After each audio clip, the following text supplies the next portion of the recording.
हे तिला कळलं. सांगितलं होतं की तिथे तरीही तिच्याबद्दल सिक्युरिटीला कोणतीही काही चर्चा विचारलं होऊ नये. नाही. तिने कमीत कमी अधिराला तरी पाहावं म्हणून बेल वाजवली. सकाळी 10 वाजून बेटी, गेले तरी साहिल तिथे आला का नव्हता. उगाच त्रास करून घेतेस? भक्तीने त्याच्या तब्येतीमुळे तुला तो कोणी येऊ बोलावणार शकला नाही. असं स्वतःला समजावलं. वाईट परिस्थितीला उगाच आमंत्रण आज देऊ आश्रमातही नकोस. काम कमी होतं म्हणून गाठ ती साहिलला काळजीने पाहायला म्हणाला. निघाली. पण तिने काही उत्तर दिलं जाण्यापूर्वी नाही. तिने अंजली सिस्टरला तिने पुन्हा सांगितलं. बेल वाजवली. भक्ती थेट तो तिच्या म्हणाला, नवऱ्याच्या घरी आली. बेटी, तिने गेटमधून सरला पाहिलं, ताप आला गाडी म्हणून ते नव्हती. मॅडम सोबत हॉस्पिटलला म्हणजे साहिल गेलेत. घरी नाही हे तिला कळलं. ती त्याच्याकडे पाहून म्हणाली, तरीही सिक्युरिटीला काही विचारलं असं का? नाही. मग तिने बाळ कमीत कुठे कमी आहे? अधिराला तरी पाहावं बाळ म्हणून घरीच बेल आहे. वाजवली. तो म्हणाला, बेटी, खरंच? मग का मला उगाच माझ्या त्रास बाळाला करून पाहू द्या. घेतेस? ती म्हणाली. तुला कोणी बोलवणार तेवढ्यात नाही. बेलचा आवाज ऐकून वर्षणा वाईट बाहेर आली आणि परिस्थितीला गाठ जवळ उगाच उभी समजून असलेल्या देऊ नकोस. भक्तीकडे पाहू लागली. गाठ काळजीने म्हणाला. मागच्या रात्री पण तिने उशिरा काही वर्षणाची उत्तर आई दिलं आली नाही. होती, त्यामुळे तिने त्यांना पुन्हा बेल साहिलच्या वाजवली. घरीच थांबावं लागलं. तो म्हणाला, वर्षणाने झोपलेल्या बेटी, बाळाला बेडवर ठेवलं सरला आणि स्वतः ताप आला झोपायला म्हणून ते गेली. मॅडमसोबत हॉस्पिटलला नंतर गेले. कामवाल्या बाईंनी बाळाची ती काळजी त्याच्याकडे घेतली. पाहून म्हणाली, सकाळी नेहमीप्रमाणे असं का? अधीरा रडू लागली. मग बाळ कुठे आहे? साहिलचा ताप अजूनही बाळ घरीच तसाच आहे. होता, तो काहीच म्हणाला. सुधारणा नव्हती. खरंच? तो उठायलाही मग सक्षम मला माझ्या नव्हता. बाळाला पाहू द्या, आई, ती म्हणाली. साहिलची तेवढ्यात तब्येत ठीक बेलचा नाही. आवाज ऐकून तो वर्षणा अधीराला बाहेर आली उचलू आणि शकत गाठ नाही. जवळ उभी असलेल्या भक्तीकडे बाबा पाहू येण्यापूर्वी लागली. मी परत येईन. मागच्या ठीक आहे? रात्री उशिरा वर्षणाची वर्षणा आई आली म्हणाली. होती. त्यामुळे मध्ये त्यांना मध्ये तुझे साहिलच्या बाबा घरीच आले तर थांबावं त्रास लागलं. होईल, तिची आई वर्षाने म्हणाली. झोपलेल्या बाळाला बेडवर ते असं ठेवलं आणि अचानक स्वतः येणार नाहीत झोपायला गेली. मम्मा. आलेच नंतर तर सांग की मी कामवाल्या बाईंनी मैत्रिणीकडे बाळाची गेले. काळजी घेतली. वर्षणाच्या सकाळी आईलाही अधीराला नेहमीप्रमाणे पाहून अधीरा वाईट रडू वाटलं. लागली. ती म्हणाली, या साहिलचा ताप बाळाने अजूनही काय पाप तसाच केलंय? होता, काहीच सुधारणा हं? नव्हती. लवकर तो ये उठायलाही वर्षणा, सक्षम असं सांगून नव्हता. ती निघून गेली. आई, तेवढ्यात साहिलची आई साहिलची म्हणाली, तब्येत वर्षणा ठीक तू नाही. निघ, तो आम्ही अधीराला बाळाची उचलू काळजी घेऊ. शकत नाही. माझा बाबा भाऊ आधीच खूप येण्यापूर्वी मी रागात परत आहे, हे येईन. अजून एक कारण ठीक होऊ आहे? नये. वर्षणा वर्षणा म्हणाली, काही हरकत मध्ये नाही मध्ये आत्या. तुझे बाबा आले तर तुम्ही त्रास होईल. साहिलला हॉस्पिटलला घेऊन तिची जा, आई मी म्हणाली. अधीराची काळजी घेते. ते असं अचानक येणार हं. नाहीत मम्मा. वर्षणाने आलेच तर अधीराला सांग की उचललं मी मैत्रिणीकडे आणि गेले. वर गेली. वर्षाच्या दरवाजा थोडा आईलाही उघडा अधीराला होता. पाहून वाईट वाटलं. साहिल, ती ती म्हणाली, या बाहेरूनच हाक बाळाने मारते. काय पाप केलंय? हं, हं? ताप कसा आहे? लवकर ये वर्षणा, हं? असं सांगून ती निघून एवढंच गेली. उत्तर आलं.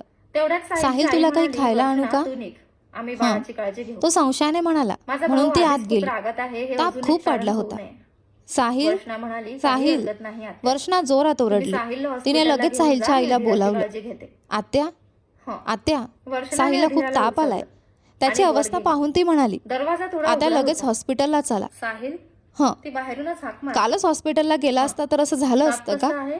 साहिलची आई खंत व्यक्त करत म्हणाली, ठीक आहे, आत्ता तरी घेऊन जा आत्या, मी बाळाची काळजी घेते. वर्षणा म्हणाली. हं. नोकरांच्या मदतीने साहिलला गाडीत बसवण्यात आलं.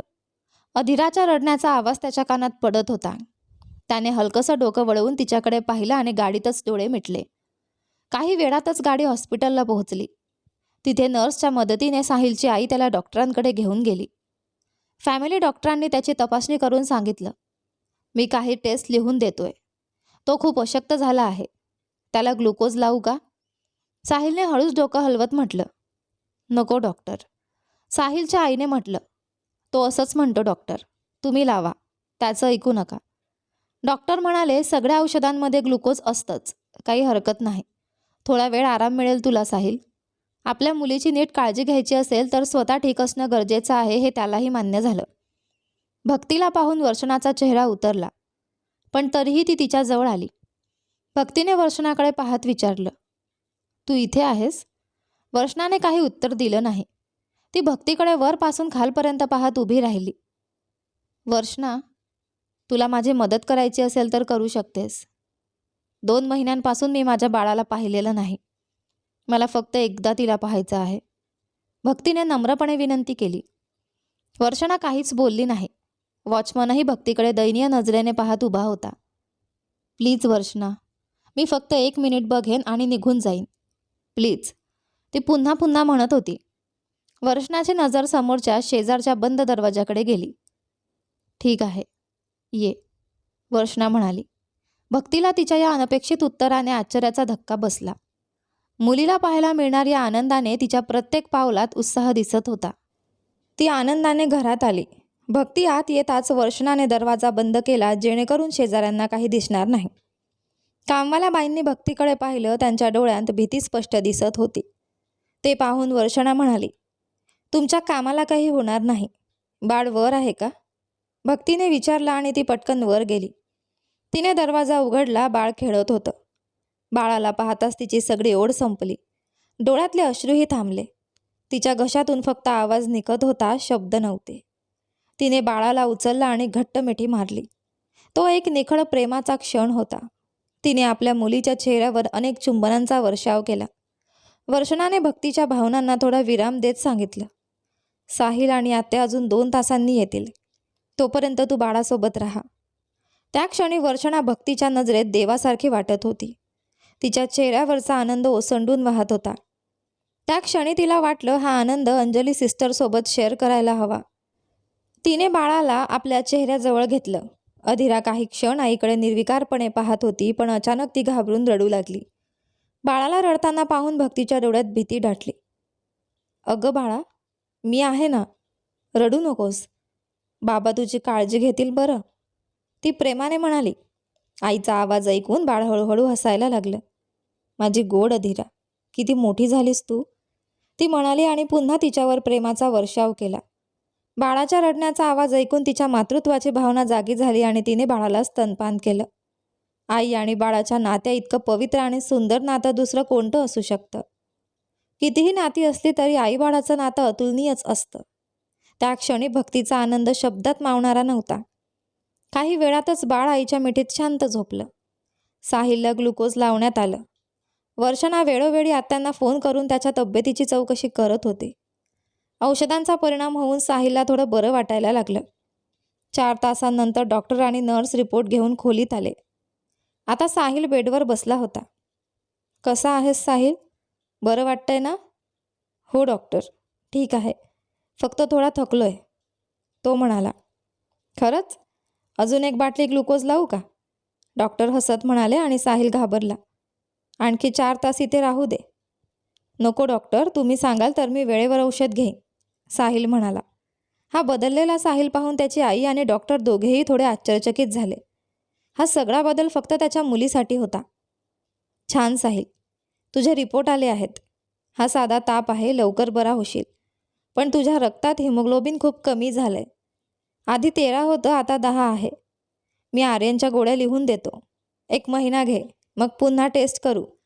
पालक, डाळिंब, बीटरूट आणि खजूर खा. ठीक आहे डॉक्टर, मी जाऊ का? साहिलने विचारलं. डॉक्टर हसले. असं कसं? हातातलं ग्लुकोज काढायचं नाही का? एवढी काय घाई आहे? माझी मुलगी घरी आहे डॉक्टर. त्याच्या या उत्तराने डॉक्टरांना त्याची अवस्था समजली. त्यांनी त्याच्या आयुष्याबद्दल काही विचारलं नाही. थोड्याच वेळात साहिल हॉस्पिटलमधून घरी परतला. भक्तीने झोपलेल्या बाळाला अलगद बेडवर ठेवलं. मग तिची नजर खोलीभर फिरली. ही तीच खोली होती जिथे तिने आयुष्यातले सगळे आनंद दुःख अनुभवले होते. त्या भिंतींवर पूर्वी त्यांचे फोटो लावलेले असायचे, पण आता एकही फोटो दिसत नव्हता.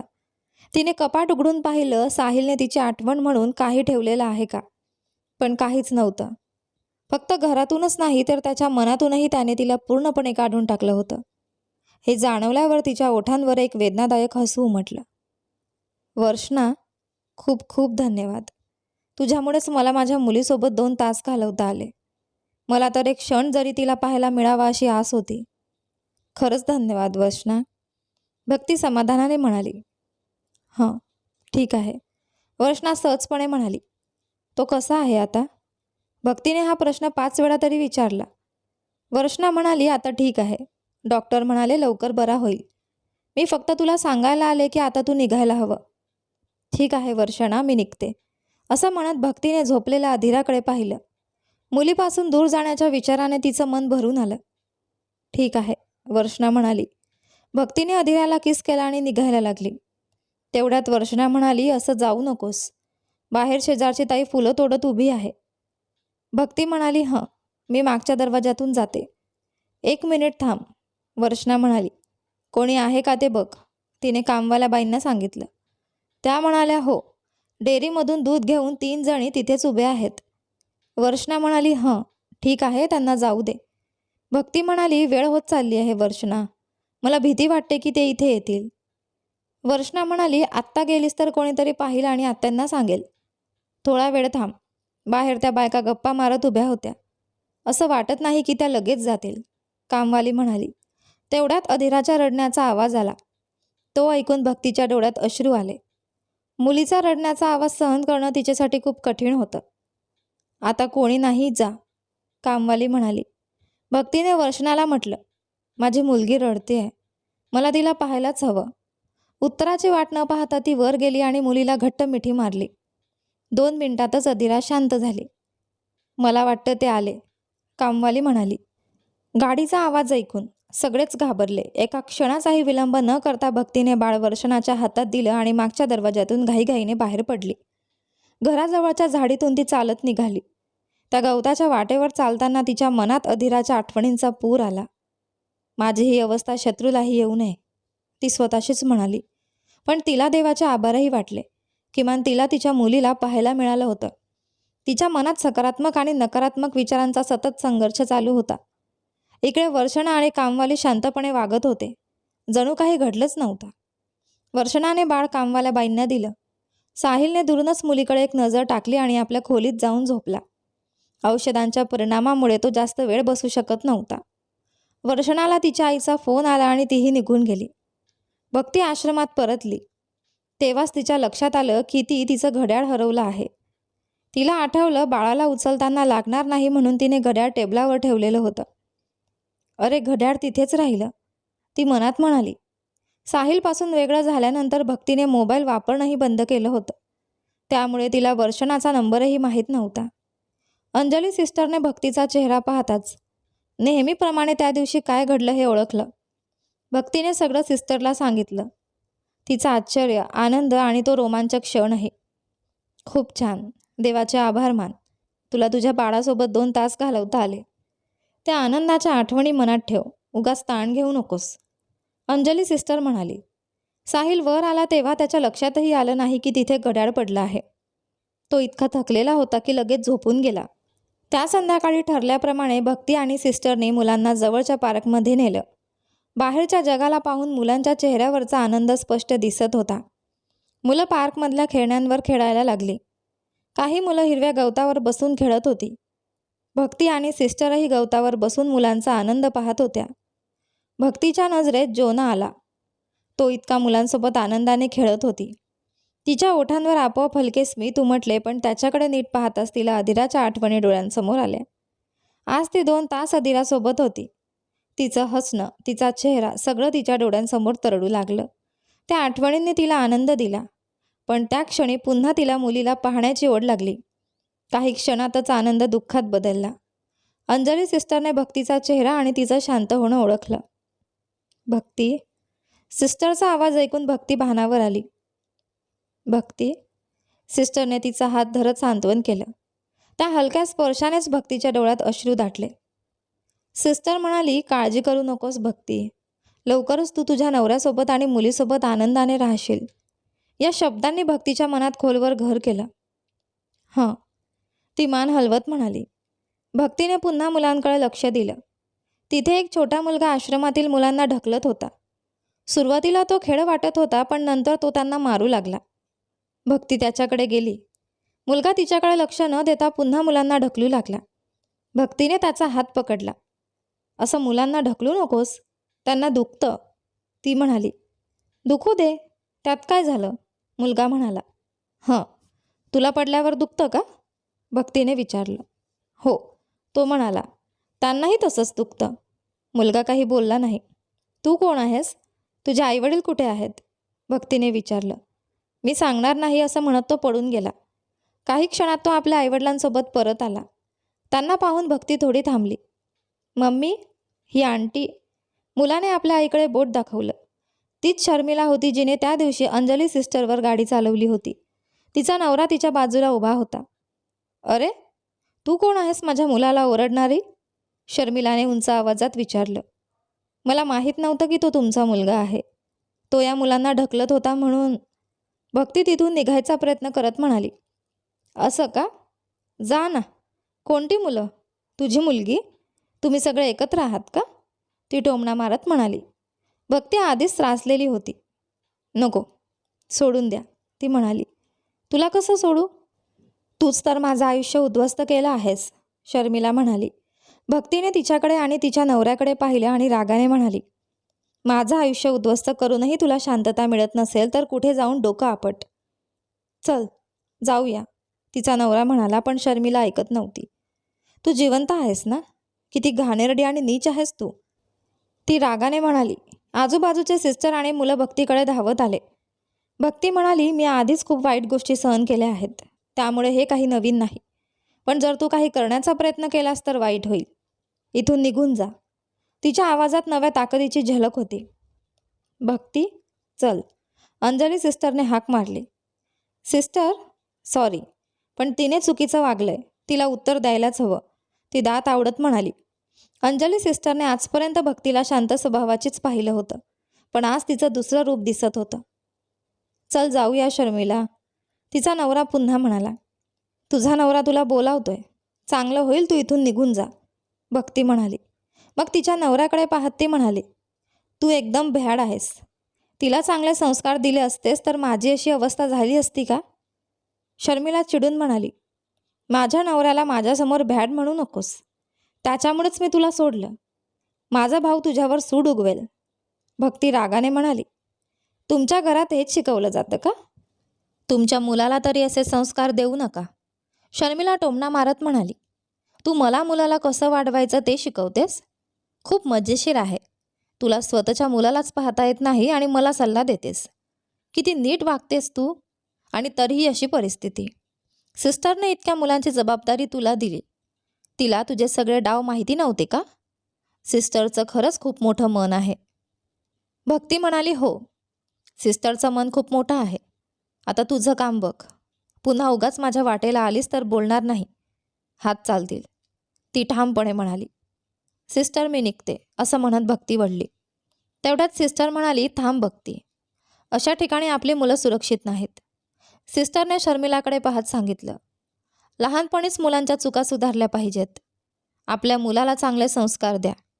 असं म्हणत सगळे तिथून निघून गेले. पाहिलंत का तिचं मोठं तोंड? एक दिवस ती पश्चाताप करेल, असं म्हणत शर्मिला आपल्या नवऱ्यासोबत तिथून निघून गेली. भक्तीच्या मनाने तिला सांगितलं की सगळं अंजली सिस्टरला सांगावं, पण तिच्या मनाने नकार दिला. ती योग्य वेळेची वाट पाहत होती. त्या दिवशी भक्तीला एक वेगळाच समाधान वाटत होतं. सकाळी मुलीसोबत घालवलेले गोड क्षण आणि संध्याकाळी शर्मिलाला दिलेलं उत्तर. त्या सकाळी स्टेला सिस्टरला VM मॅट्रिक स्कूलमधून फोन आला. आधी 2 मुलांची निवड होणार होती, पण गुणांवर आधारित 3 मुलांची निवड झाली होती. ही बातमी आश्रमात पोहोचताच सगळे खूप आनंदी झाले. सिस्टर आणि भक्तीने त्या मुलांचं अभिनंदन केलं. उरलेल्या 7 मुलांसाठी दुसऱ्या शाळांमध्ये प्रवेश मिळावा म्हणून स्टेला सिस्टर आणि रोशनी जवळच्या शाळांमध्ये चौकशीसाठी गेल्या. भक्ती गेल्या 2 दिवसांपासून साहिलला शोधत होती. साहिलला चांगलं ओळखणारी भक्ती त्याच्या अनुपस्थितीमुळे अस्वस्थ झाली होती. त्याची तब्येत कशी असेल? तिचे विचार सतत त्याच्या भोवती फिरत होते.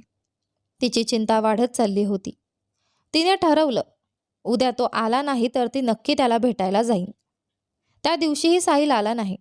त्यामुळे दुसऱ्या दिवशी सकाळच्या क्लासनंतर ती थेट त्याच्या घरी गेली. तिने बाहेर गार्डला विचारलं, भाऊ, त्यांची तब्येत कशी आहे? ते कुठे गेले आहेत का? तो म्हणाला, 2 दिवसांनी आज बाहेर गेलेत.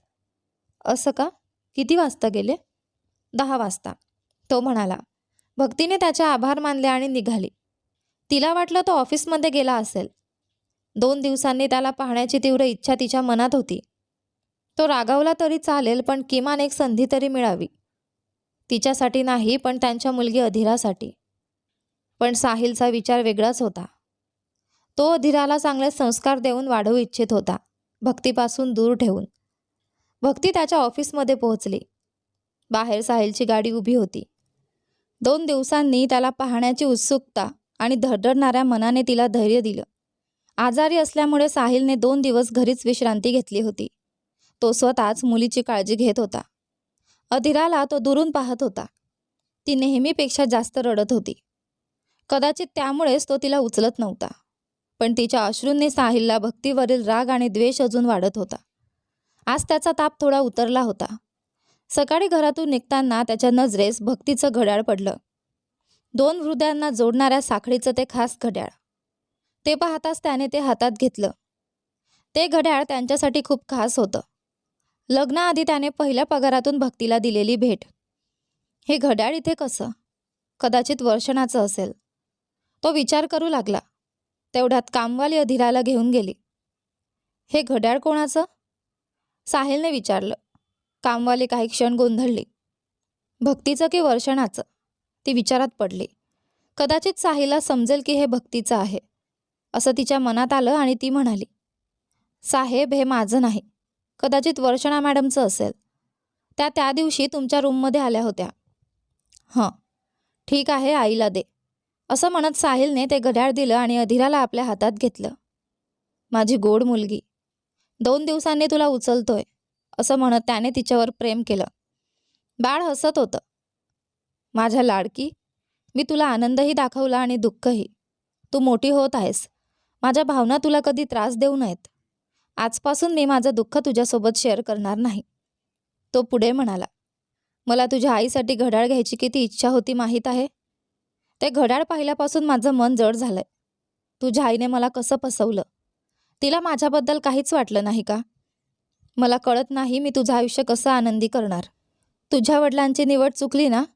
मला वाटतं मी तुझं आयुष्यही खराब केलंय, पण मी तुझी चांगली काळजी घेईन. तो मन मोकळं करत म्हणाला.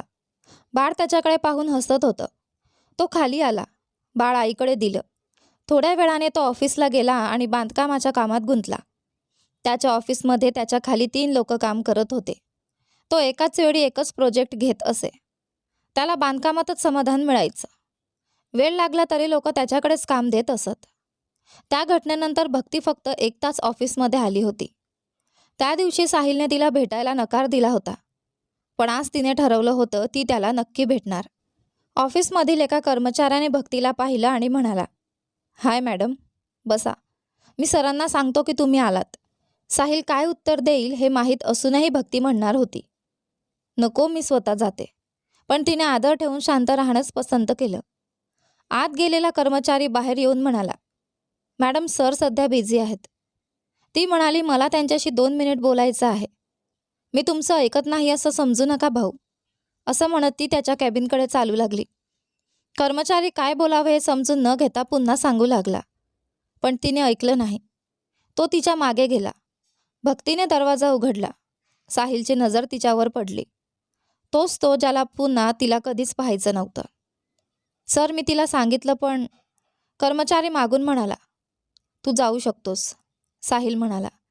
त्याला घरच्या गोष्टी तिसऱ्या व्यक्तीसमोर बोलायला आवडत नव्हतं. तापामुळे त्याच्या आवाजात बदल झाला होता. आवाज जड झाला होता. भक्ती त्याच्या परवानगीशिवाय आत आली. तो तिचा चेहरा आणि तिचं बोलणं ऐकू इच्छित नव्हता. मला चिडवायला आली आहेस का. तो कडक आवाजात म्हणाला. ती त्याच्याकडे पाहत होती. त्याचा तापाने थकलेला चेहरा तिच्या डोळ्यांत भरून राहिला होता.